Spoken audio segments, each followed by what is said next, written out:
নড়াইলবাসী দীর্ঘদিনের আন্দোলন সংগ্রাম ও প্রতীক্ষার ফসল চিত্রা সেতু।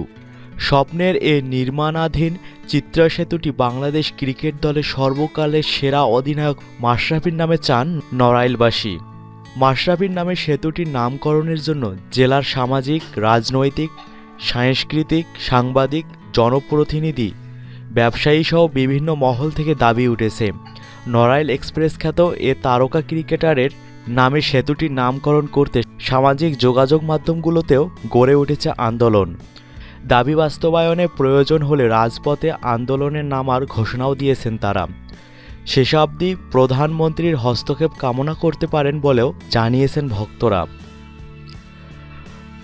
মাশরাফি ভক্ত নড়াইল ডিজিটাল লাইব্রেরির প্রশিক্ষক মাসুম বিল্লাহ বলেন, মাশরাফি যে নদীতে ছোটবেলায় সাঁতার কেটেছে, যে নদীকে ঘিরে হাজারো স্মৃতি রয়েছে, আর সেই ঘাটেই সেতু নির্মাণ করছে সরকার। আশা করছি সেতুটির নামকরণ মাশরাফির নামেই করা হবে।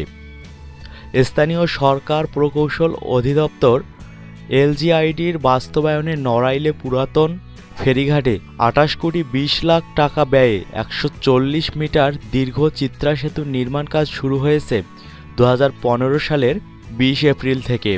2017 সালের জুন মাস পর্যন্ত মেয়াদ থাকলেও সংশ্লিষ্ট ঠিকাদারের আন্তরিকতায় সেতুটির নির্মাণ কাজ আগামী বছরের মার্চ মাসের মধ্যেই শেষ হবে বলে আশা করছেন কর্তৃপক্ষ।